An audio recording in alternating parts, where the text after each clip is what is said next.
وہ ایک ٹیپس آ گئی تھی جو کہ اس وقت کے وزیر اعلیٰ پنجاب اور ججز کے درمیان جو گفتگو تھی اس کو بھی حصہ بنایا گیا سپریم کورٹ کے ریکارڈ کا، جو کہ ایس سی ایس کوٹیکنا کی اپیلیں جہاں سے زیر سماعت تھی. اور آپ نے دیکھا کہ وہ ایس سی ایس کوٹیکنا کی جو اپیلیں تھی وہ اس سے جو احتساب عدالت کا فیصلہ تھا اس کو سیٹ اسائڈ کیا گیا، ان کو ریمانڈ بیک کیا گیا، اور اس میں یہ آبزرویشن دی گئی کہ یہ جو پوری کارروائی احتساب کورٹ میں تھی اس میں جانبداری کا عنصر جو ہے وہ بالکل عمر کے سامنے آ رہا تھا. شخاور صاحب قطع کلامی، یہ جو ایفیڈیوٹ ہے اس کو آپ کہہ رہے ہیں کہ یہ پڑھا رہے، لیکن عدالت یہ کہہ چکی ہے کہ اس ایفیڈیوٹ کو جمع کروایا جائے. جی بالکل، عدالت تو بالکل کہہ رہی ہے ان کو. اچھا، تو اگر یہ عدالت کہہ رہی ہے اور وہ جمع کروا دیتے ہیں، یعنی کل غالباً سماعت ہے اس کیس کی یا جب بھی، تو وہ جمع کروا دیتے ہیں تو وہ عدالتی ریکارڈ کا حصہ بن جائے گا. آف کورس وہ تو عدالتی ریکارڈ کا حصہ بن جائے گا. اچھا، وہ کہیں بھی لکھا گیا ہو، اگر وہ نواز شریف صاحب کے گھر میں لکھا گیا آفس میں، اس سے کوئی فرق نہیں پڑتا اگر وہ بیان حلفی. دیکھیے میں آپ کو ڈاکٹر صاحب ایک مثال دیتا ہوں. جی، قانونی شہادت آرڈر کے تحت کوئی بھی ایک فوٹو کاپی جو ہوتی ہے کسی بھی ریکارڈ کی وہ ایڈمیسیبل نہیں ہوتی ایویڈنس پہ. اچھا، لیکن اگر وہ اس کو کسی کو کنفرنٹ کروایا جائے اور وہ ایون فوٹو کاپی بھی عدالت اس کو ریسیو کر لے تو اس کو بھی ایک ایڈمیسیبل ایویڈنس کے طور پر لیا جائے گا. تو اب یہاں پہ بات یہ ہے کہ جیسے میں نے پہلے کہا کہ اس ایفیڈیوٹ کی، اس بیان حلفی کی کوئی حیثیت نہیں تھی جب تک کہ اس کے لاکر میں پڑا رہتا، ان کے پاس پڑا رہتا. اس کی کوئی میں نہیں سمجھتا کہ اہمیت ہے. اس کی اہمیت اس وقت شروع ہوگی کہ وہ جب کسی بھی جوڈیشل ریکارڈ کا حصہ بن جائے گا، اور جو چیز جوڈیشل ریکارڈ کا حصہ بن جاتی ہے وہ پبلک ڈاکومنٹ ہے، اور اس پبلک ڈاکومنٹ کی تصدیق شدہ نقل کوئی بھی حاصل کر سکتا ہے. اچھا، یہ جب ریکارڈ کا حصہ تو پھر بنا رہی ہے نا عدالت، جب منگوایا ہے ان سے تو یہ بنے گا پھر حصہ. آف کورس یہ تو اس سے بن جائے گا. اچھا، یہ حصہ بن جائے گا. اچھا، یہ بتائیں کہ کیا اس کا فائدہ اس صورت میں ہو سکتا ہے، میں بالکل ایک آپ سے کھل کے سوال کر رہا ہوں، کیا اس کا فائدہ اگر یہ نواز شریف صاحب یا مریم نواز صاحبہ یا مسلم لیگ نون یہ اسٹیبلش کر دیتی ہے کہ یہ یعنی کسی بھی طرح سے کیا سزاؤں، یہ نااہلیت کی سزائیں ختم ہو سکتی ہیں کہ کوئی بھی ایسا قانونی رستہ ہے؟ یہ ہے کہ ایک بات آپ کو ایک ذہن میں رکھنی چاہیے جی، کہ جو کہ ایون فیلڈ اپارٹمنٹ کے جو فیصلہ جنہوں نے دیا تھا ارشد ملک مرحوم جج صاحب نے، جی، انہوں نے بھی جو ایک پریس کانفرنس ان کی جو ٹیپ سامنے آئی تھی اور انہوں نے بھی ایک بیان حلفی جو ہے وہ اسلام آباد ہائی کورٹ میں دیا تھا، اور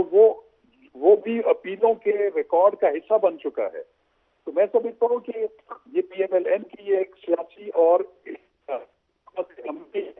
اس کو بھی اسی اپیلوں کے ریکارڈ کا حصہ بنا دیا جائے، اور وہاں پہ یہ ثابت کیا جائے کہ یہ جو ٹرائل کورٹ تھی ارشد ملک صاحب مرحوم نے جو فیصلہ دیا تھا وہ بھی دباؤ کا. ہیلو، اچھا جی، لائن ڈراپ ہوئی، ادھر لائن دوبارہ ملے گا. اچھا، یہ تو بڑی انٹرسٹنگ بات شاخاور صاحب کر رہے ہیں. ذرا ٹیلی فون لائن دوبارہ ملائیے گا اگر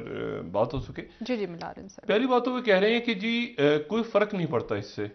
کہ یہ جو ہے یہ نواز شریف صاحب کے دفتر میں ہے یا باہر ہے، تو یہ بات انہوں نے کی. دوسری بات یہ کہہ رہے ہیں کہ اس کو عدالتی ریکارڈ کا حصہ اگر یہ بن گیا تو اس کے بعد جو ہے وہ اس طرح سے مسلم لیگ نواز اس مقدمے کو لے کے چل سکتی ہے جس طرح بے نظیر بھٹو صاحبہ اور زرداری صاحب کے وہ درمیان میں کیسٹ آ گیا تھا، جو کہ ملک قیوم صاحب کی گفتگو ہو رہی تھی غالباً، جس میں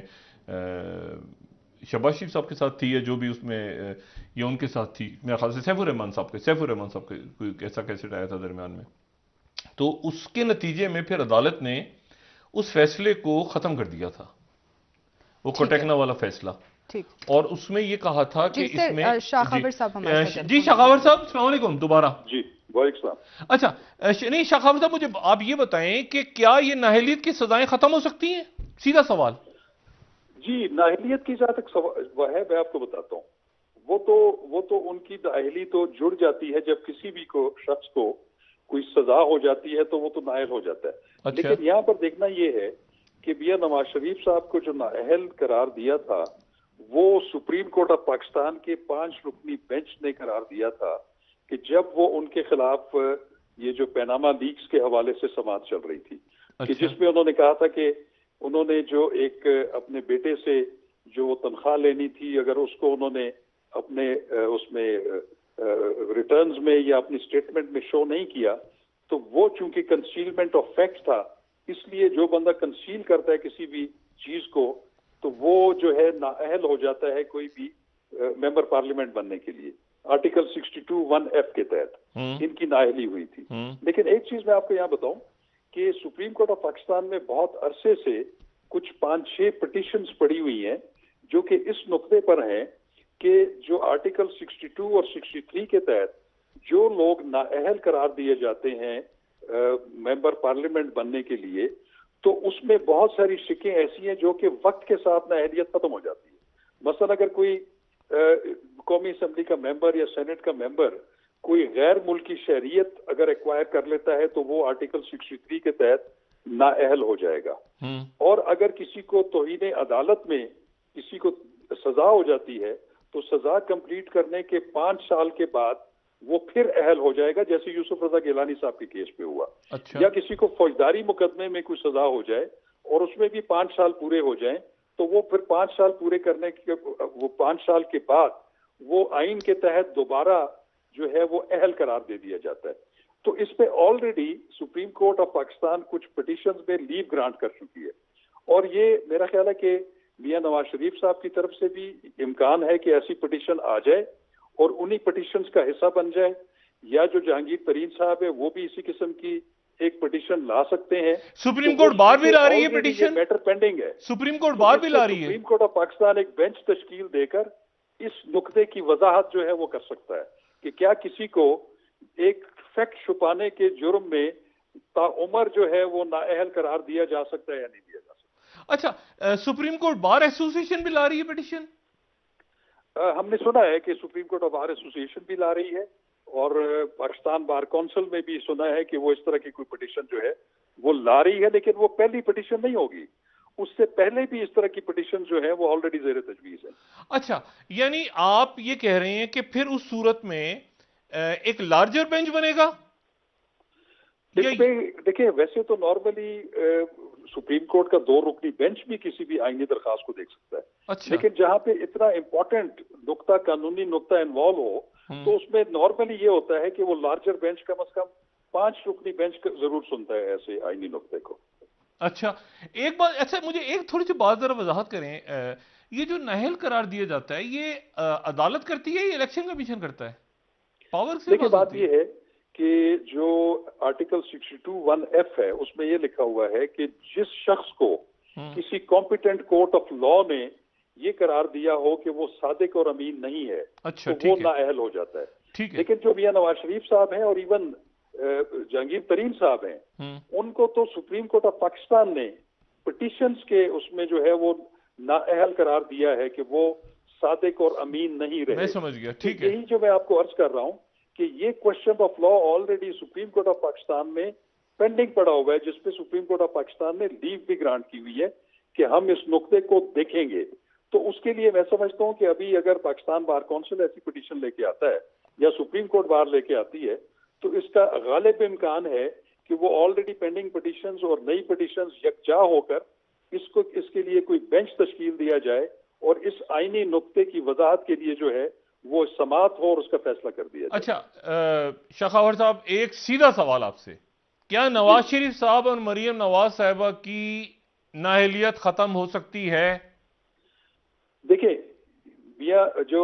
قانونی طور پہ کیا ختم ہو سکتی ہے؟ مریم نواز صاحبہ چونکہ ان کو تو کسی کورٹ آف لا نے ویسے نہیں کیا، ان کو تو ایک اکاؤنٹیبلٹی کورٹ نے سزا دی ہے، اچھا، جس کے نتیجے میں وہ نااہل ہیں۔ اگر وہ کل اس میں سے بری ہو جاتی ہیں تو وہ نااہلیت تو آٹومیٹیکلی ختم ہو جائے گی۔ اچھا، لیکن جہاں تک نواز شریف صاحب کا تعلق ہے، ان کو اکاؤنٹیبلٹی کورٹ نے بھی سزا دے رکھی ہے جس کی اپیل زیر سماعت ہے، اور دوسرا سپریم کورٹ آف پاکستان کے ایک لارجر بینچ نے پیناما لیکس کے کیس میں بھی ان کو ڈکلیئر کیا ہے کہ وہ صادق اور امین نہیں ہے، تو وہ تب ہی اہل ہو سکتے ہیں کہ جب وہ دونوں ہرڈلز عبور کر لیں گے، اور خاص طور پہ اگر وہ یہاں سے بری بھی ہو جاتے ہیں اکاؤنٹیبلٹی کے کیس میں سے، تو پھر بھی ان کے خلاف وہ ان کے اوپر وہ قدغن جو ہے سپریم کورٹ والی رہے گی، اور وہ تب ہی ختم ہو سکتی ہے کہ سپریم کورٹ آف پاکستان یہ فیصلہ کر دے کہ ایک غلط بیانی کرنے پر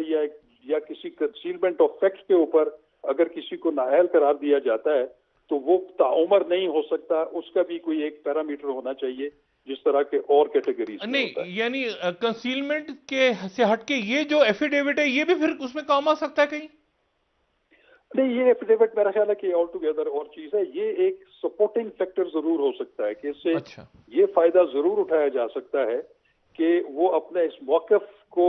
پیش کریں کہ یہ پورا جو کارروائی ہوئی ہے، ان کو سزائیں جو ہوئی ہیں وہ جانبداری اور باعث کا نتیجہ ہے۔ اچھا، پھر میں اب آخر میں کلوزنگ بات آپ سے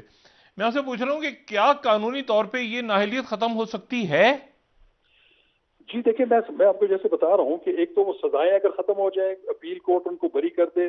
وہ ایک قطعاً ختم ہو جائے گی، لیکن جو سپریم کورٹ آف پاکستان نے نااہل قرار دیا ہے میاں نواز شریف صاحب کو، وہ سپریم کورٹ ہی اس کو ری وزٹ کر سکتی ہے، اور وہ جو پٹیشنز ہیں کر سکتی ہے، یعنی کر سکتی ہے، ہو سکتی ہے، بالکل اس پہ کوئی دوسری رائے نہیں ہے کہ سپریم کورٹ آف پاکستان کسی بھی آئین اور قانون کی وضاحت کر سکتی ہے۔ اچھا، کیونکہ وزیر اعظم صاحب نے یہ پوچھا کہ یہ کیسے ہو سکتا ہے کہ سزائیں ختم ہو جائیں، تو یعنی آپ کہہ رہے ہیں کہ ہو سکتا ہے؟ جی دیکھیں نا، ایک تو وہ بری ہو جائیں، وہ جو بریت جو سزا کی وجہ سے ان کی نااہلیت ہے وہ تو بریت کے ساتھ ختم ہو جائے گی، لیکن میاں نواز شریف صاحب کا جیسے میں نے کہا، اور جہانگیر ترین صاحب کا بھی، کیونکہ ان کو سپریم کورٹ آف پاکستان کی ججمنٹ کی وجہ سے نااہل قرار دیا گیا آرٹیکل 62(1)(f) کے تحت، تو وہ اگر سپریم کورٹ یہ فیصلہ کرتی ہے کہ اس کی کوئی حد مقرر ہونی چاہیے اور یہ تعمر جو ہے نااہلیت نہیں ہونی چاہیے، تو پھر اس سے تو اچھا، یہ بالکل ایسے ہی ہو گیا جیسے عمر قید کی جو سزا ہے اس کی بھی ایک ڈیوریشن ہوتی ہے غالباً۔ ہاں جی بالکل، عمر قید کی سزا کی بھی ڈیوریشن ہے، بالکل، اچھا کوئی ٹھیک شک ہے، نہیں۔ جی ٹھیک ہے شاہ خوار صاحب، بہت شکریہ آپ کا، تھینک یو ویری مچ۔